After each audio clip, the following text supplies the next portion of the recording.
పాకిస్తాన్లో రచ్చరచ్చ నడుస్తోంది. ఒకవైపున సైన్యమేమో నవాజ్ షరీఫ్ ప్రభుత్వం రావాలని కోరుకుంటోంది, భుట్టో వాళ్ళు మద్దతు ఇవ్వాలని కోరుకుంటోంది. ఇదే సందర్భంలో ప్రజలు ఎన్నుకున్నటువంటి ఇమ్రాన్ ఖాన్ని కాకుండా వాళ్ళ ప్రభుత్వానికి ఎట్లా సహకరిస్తారంటూ ప్రజాందోళనలు జరుగుతున్నాయి. ఇమ్రాన్ ఖాన్ పార్టీకి అనుకూలంగా మద్దతుగా ఉన్నటువంటి వాళ్ళు దేశవ్యాప్తంగా ఉద్యమాలు చేస్తున్నారు, పలు చోట్ల హింసాకాండకి పాల్పడుతున్నారు.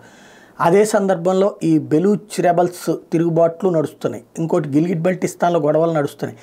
వీటన్నిటి మధ్య ఎన్నికైనటువంటి జర్దారీ భుట్టో వాళ్ళకి సంబంధించినటువంటి పార్టీ, అట్లాగే ఈ నవాజ్ షరీఫ్ వాళ్ళ పార్టీ, ఈ ఇద్దరి మధ్యన చర్చలు జరుగుతుంటే 3 సంవత్సరాలు నవాజ్ షరీఫ్ ప్రధానమంత్రిగా ఉండేటట్టు, అట్లాగే 2 సంవత్సరాలు భుట్టో ప్రధానమంత్రిగా ఉండేటట్టు అయితేనే మేము మద్దతు ఇస్తామంటూ మరొక వైపున భుట్టో పార్టీ కొత్త కాన్సెప్ట్ తెర మీదకి తీసుకొచ్చింది. అంటే కొత్త ఫార్ములా తెర మీదకి తీసుకొచ్చింది. అంటే ఇది 5 సంవత్సరాల్లో 2 ప్రధానమంత్రులు ఉండేటట్టు అన్నటువంటి. ఇప్పటికే క్రిందసారి ఇమ్రాన్ ఖాన్ని గద్దె దించిన తర్వాత 3 ప్రధానులు అయినట్టయింది. ఇప్పుడు రేపు ముందుగానే 2 ప్రధానమంత్రులు అంటే ఇక ఆటోమేటిక్గా ప్రపంచం పట్టించుకోదు వాళ్ళని, వెరివెంగళప్పలాగా చూస్తుంది. ఇప్పుడున్నటువంటి ప్రధానమంత్రి శాశ్వతంగా ఉండడు కాబట్టి అతని మాట ప్రపంచం విందో, అదే సమయంలో రాబోయేటువంటి ప్రధానమంత్రి ఆడొచ్చి 2 ఏళ్లే ఉంటాడు కాబట్టి ఆయన పట్టించుకోదు.